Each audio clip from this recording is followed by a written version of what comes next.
Hi Year 12, this is the last PowerPoint that goes through content, yay! So we're going to be looking at the maintenance of mental health, so we're trying to ensure that you don't have a mental disorder.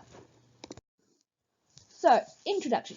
Many factors contribute to the maintenance of mental health, and we usually look at this from the biopsychosocial model, which we do for almost everything in psychology.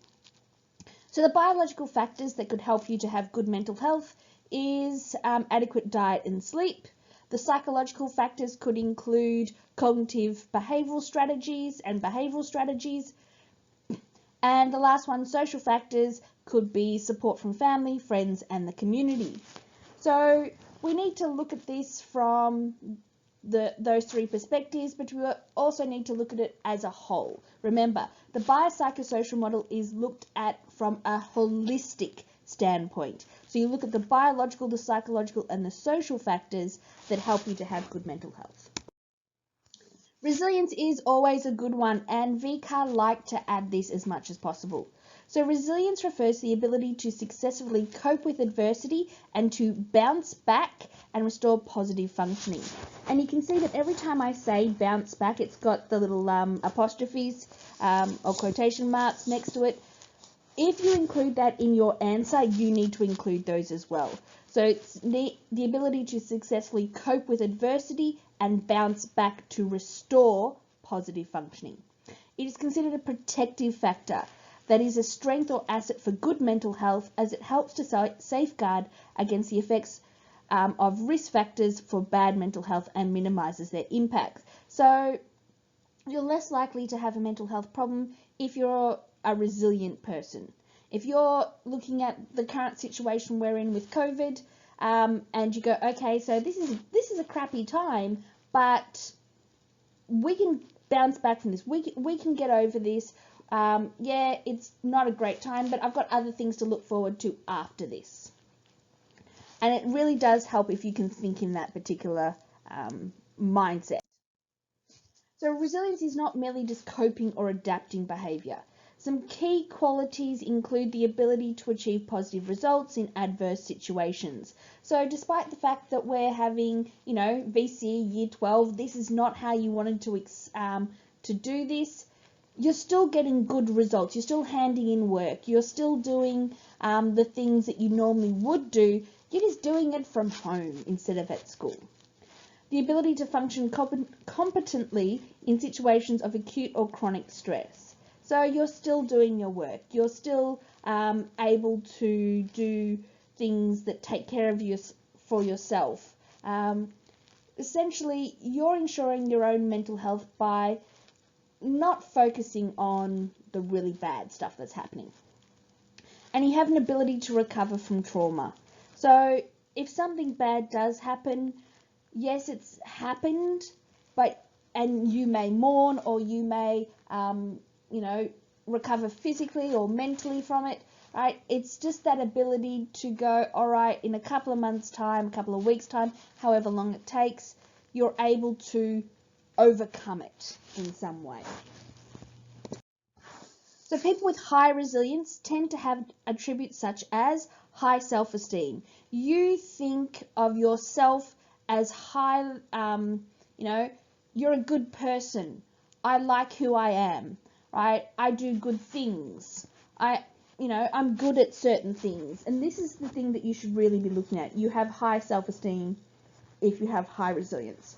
Now, self-efficacy. This is something that VCAR like to use a lot because it's a word most of you don't know. High self-efficacy means that you have a strong belief in what you can do, right? So you have a strong belief in your abilities to accomplish a specific task and succeed. So when you have high self-efficacy, you go, oh, I can do this. I know that I can get a high score in this because this is my best subject. You believe in yourself. And this is different to high self-esteem. High self-esteem is you believe you are a good person, that you value yourself. High self-efficacy is the belief that you can do things. So a positive outlook in bad times as well as good. So you tend to look at things in a positive light. Yes, we're going through COVID, but it's not as bad as it could be. Be very grateful we're not in the 1980s during COVID and you won't have internet. Everything would be from books and your mobile phone is almost non-existent. You wouldn't have one. Flexibility. You have the ability to be flexible, right? Something happens, you go, all right, so that didn't work out, let's try something else. Good emotional control and regulation, right? Yes, we all have our bad days, we all have our good days, but you can actually control your behavior and your emotions, and you know what upsets you and what doesn't, and you try to avoid it. Good interpersonal relationships and social support systems. You know that if you had someone you can talk to, or if you have, you know, an issue or something like that, there's always someone you can rely on to help you out. The ability to interpret stresses in appropriate ways. Okay, so like SACs and exams. You shouldn't sit there and go, oh, I'll leave it to the last minute. I know some of you do. But you should actually interpret, okay, this is going to be stressful, and I know I'm going to be stressful or stressed if I do it last minute. It's better off to do it now. You won't, but still. The ability to make realistic plans and take steps to carry them out. I hate to tell you this, but you're not going to be a cajillionaire anytime soon, so you should try to make other plans, right? I have some friends who are actually planning on going on holidays at the end of the year. I don't think that's completely realistic. I think what we should be looking at is realistically planning trips in Victoria rather than overseas. So if you're making realistic plans, you're planning based on what you know, what you can do, what you can't do, and you take steps to carry them out. Right? So if you know that you're not the best student, maybe applying to become a doctor is not a realistic plan. Skills in communicating and problem solving. You have the ability to talk to people and say what's wrong. There's no point saying, oh, I failed because the teacher didn't help me, if you never actually asked. What's the point of that? So you need to be able to communicate, and these are all the characteristics of someone who has high resilience. People who don't have high resilience tend to be lower in these areas. So the biological interventions. Adequate diet is important. I know we all want to go to McDonald's and all that sort of stuff, but having a good diet actually does impact your mental health. So it reduces the risk of physical health problems such as cardiovascular disease and diabetes, but it also helps with sleep, energy levels, mood, and mental health. We tend to feel better and we have an overall sense of well-being when we eat well. You actually feel better after eating a salad. I don't, but in theory, you should. So according to various mental health services such as Beyond Blue, Reach Out, Headspace, and a number of specific nutritional strategies can also help to maintain mental health. These include eating a variety of foods, so you're not just eating bland, boring foods. They even have this theory that you must have different colours on your plate because it helps to stimulate, a feeling of happiness. I don't know where they got that. That's just a couple of research studies done. But they've actually argued that that is good. So having just, potato and chicken on your plate it's very bland. You should drink lots of water. I think the current one is up to like 10 glasses of water a day. Don't know if I even get close to that, but still. Don't skip breakfast. I know a lot of you do. You should actually be eating a wholesome breakfast each morning. And try to eat regularly throughout the day. Don't skip meals. Don't rely on vitamins and mineral supplements. You should be eating the foods that actually give you those vitamins and minerals. And don't rely on drugs and alcohol. That's bad. You shouldn't do that. So adequate sleep is another one. And this is biological. Remember, this is out of the Biopsychosocial. Adequate sleep is also important. Remember when we looked at sleep disturbances and sleep disorders? You tend to feel better once you have woken up rested and refreshed because you're ready for the day and you feel positive because of it, right? And you do, if you sleep too late, so let's say, for example, you're getting up at 2 p.m. or 12 p.m., which I've spoken to a couple of kids today, said that they do, you're actually wasting half your day, which means that you don't feel that you've accomplished as much. And yeah, so poor sleep can adversely affect mental health by impairing affective, behavioural and cognitive functioning. You feel terrible physically and emotionally, mentally as well, if you don't sleep the adequate amount. You also can't focus. And this is a good table. I do recommend you put it into your notes because it does give a breakdown of the amount of sleep that you should have. Psychological factors. So the other two, adequate sleep and diet, were biological. Psychological factors tend to be how you see yourself and others. So people who are mentally healthy usually think logically and clearly and tend to have a positive view of themselves and life in general. If you're one of those people that always sees the negative, and I have to admit I'm one of those people, you tend to actually start seeing everything negatively, right? So even when something good comes up, you tend to see the bad side of it, and that becomes problematic. And that's why at the moment I'm going, okay, COVID, yes, it's bad, but I'm safe at the moment. My family isn't, but that's still, right? I'm safe at the moment. I'm able to do, the things that, some people can't. So I'm seeing it as a good thing, trying to work that out. So establishing positive thinking patterns rather than negative, having the ability to question erroneous, dysfunctional, or unrealistic thoughts and expectations is an important means of maintaining mental health. So you're trying to change your way of thinking.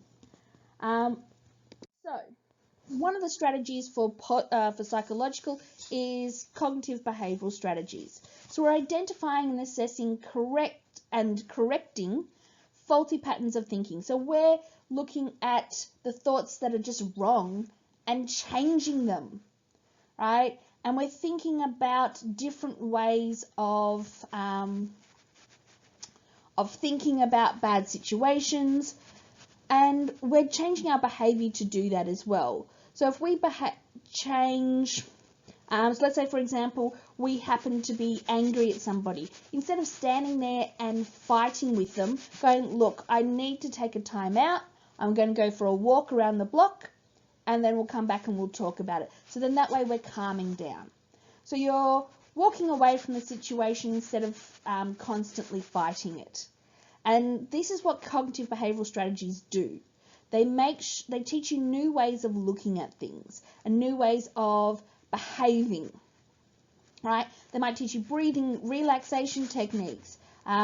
They might get you to identify dysfunctional thoughts, like they did with phobias. So some of the strategies that have been put in usually follow 5 steps. And these challenge negative, irrational and unhelpful thoughts during cognitive behaviour therapies.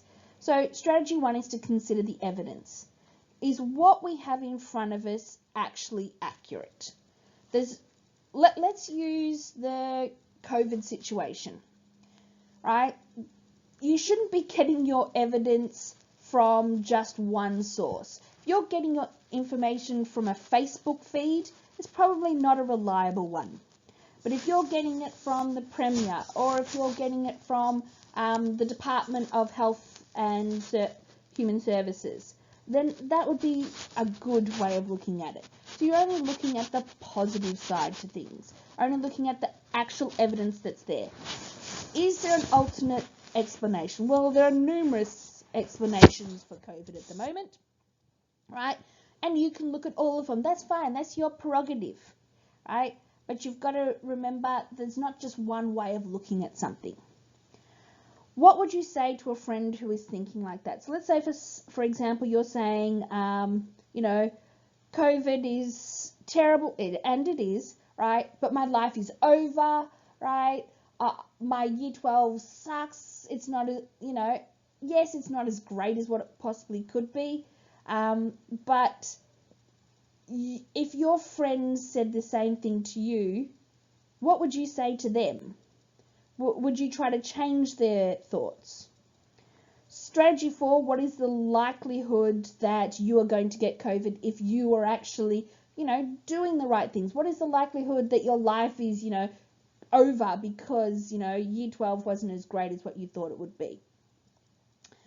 Strategy 5, is there a more helpful way to think about it? How can we fix this, right? Yes, COVID, but at least it's not in the 1980s. At least we have internet.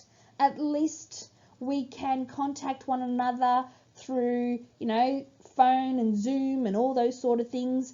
At least I'm still getting an education. Because some schools in other countries have actually stopped teaching. They've just said, no, we're done. And that actually happened in the US too. So here's another example, right? Receiving a low mark on an assignment. Let's say your event, you got a low mark on your exam. Your thoughts, so this would be the negative side, right? I'm so dumb, I am hopeless, I will never be able to do well in this subject. So you go, oh my God, psychology, I did so well, so terrible on the exam, I'm so dumb, I'll never be able to do this, I might as well fail. Feelings, you start feeling anxious and worthless, right? And behavior, you give up, you make no effort on work for the subject in the future. So you've given up and you're saying, well, that's it, I'm done, I'm not even going to bother anymore. That's terrible, don't do that. What you should be doing is going, all right, this was a difficult task, right? The exam, we had COVID, and that made it a little bit more difficult. I perhaps didn't study as much as what I possibly could. It doesn't mean that I failed, it just means that I need to try harder. Feelings, it's okay to be disappointed, right? But you go, okay, so it was one exam, right? I can improve on that. Behavior, try harder in the subject in the future. So instead of just dwelling on the negative, right, you're changing the way your thoughts, your feelings, so they're a little bit more positive. All right, social factors. So this is the social part of the biopsychosocial model, is pretty much what impact your family and friends have on your mental health. So social support generally refers to the assistance, care, or empathy provided by people to each other. The people who provide social support can vary and include anyone with whom we have a relatively stable or ongoing relationship, although this does not necessarily mean a close interpersonal relationship or an intimate relationship. Let's say, for example, you're struggling with what's going on, or you're struggling with your sexuality, you're struggling with pretty much whatever you want to struggle with, and you don't feel comfortable speaking to your friends and family. You can speak to people online and you might get support from them, and that's important too. So it's not just your friends and families and neighbours, it's those people that offer you support in some way, shape or form. Right? So it comes in different forms. Right? So there are 4 main forms: appraisal support, tangible assistance, informational support, and emotional support. And I'm going to go through these. So appraisal support is help from another person that improves somebody's understanding of their mental health problem and resources and coping strategies that may be needed to deal with it. So it could be through family, friends, online forums, people facing a stressful event, and it's essentially just going through, just understanding what the problem is and helping them to overcome it, or at least assist them with it. Tangible assistance is material support. This is providing money. Let's say, for example, you happen to be struggling with, some sort of mental disorder and you're struggling to keep a job. To ensure that you're okay, your family goes, you don't need to go to work. We'll pay your rent for the next couple of months just so you can focus on your mental health instead. And that's what happens with Year 12 students a lot too, right? Their parents tell them, you don't need to get a job whilst you're in Year 12. We want you to focus on your studies because that it is a stressful time. So tangible assistance is material support. It could be goods, it could be your parents offering to look after your kids. I don't know. It could be giving you food when, you know, it's too stressful to bake for yourself. Other people, including community groups and agencies, can also provide informational support. And I haven't underlined that, my apologies. So I highlight that. So informational support, so they're telling you, you know, what's important, what your mental disorder is. It could be that they might actually help you with what's happening with your workload. It's pretty much giving you support of an informational status or strategy. Family, friends, and community can also provide emotional support. So therefore you, emotionally, they're going, okay, we need to help you out. You know, if you need anything, I'm here for you. If you want to talk, that's what that one is for. So it's reassurance and it's care.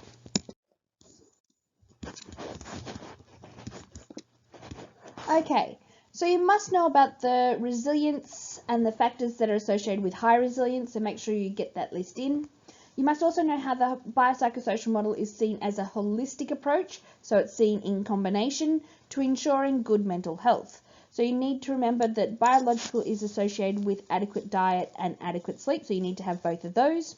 Psychological, you need to change your negative thoughts into more positive ones and your behaviour into more positive behaviours, and do that through cognitive behavioural strategies.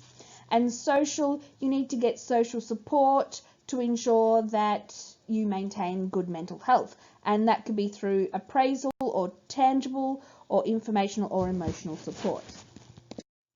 So here's a worked exam question. So explain how one relevant psychological protective factor could influence Shari's resilience. There is more to it, but we'll get to the point. So explain pretty much means that you need to go into detail. When it says one relevant psychological protective factor, you need to only include one. Including more than one protective factor, so going into, I don't know, support networks and all that sort of support networks and CBT and all that sort of stuff will not work. You only focus on one and explain how that one factor will actually influence Shari's resilience. So how could it improve her resilience? And we're looking at resilience. So you need to explain, give one factor, explain how it would be helpful, and then resilience and how it relates to resilience. And that's where you get your 3 marks from. So for 4 marks, response needed to include identification of one relevant psychological protective factor. For example, I've used cognitive behavioural strategy because it is a good one to remember off the top of your head. Explanation of how the cognitive behavioural strategy could be protective by preventing the occurrence or reoccurrence of symptoms from the scenario. And the knowledge that the resilience influences the ability to respond to and overcome stresses. So here's a good example. Shari could increase her ability to adapt to a stressful change at work through the use of cognitive behavioural therapy. So that's the 1 mark. Using CBT, the psychologist could identify Shari's persistent negative thoughts about her colleagues and ability to do her job and replace them with more realistic thoughts combined with behavioural change when the negative thoughts are present. So that's the 2nd mark. This could increase Shari's resilience as it could reduce the reoccurrence of stress response to changes at work. So we're changing the amount of stress she has because she's looking at it from a more positive point of view instead of always focusing on the negative. So that's where the 3 marks would be. You've identified the protective factor, you've explained the protective factor, and then you've related it to resilience. And there's your 3 marks. So when you're explaining something, it's almost like you define it. And then they're the tasks for this week. However, it may change due to COVID. Alrighty.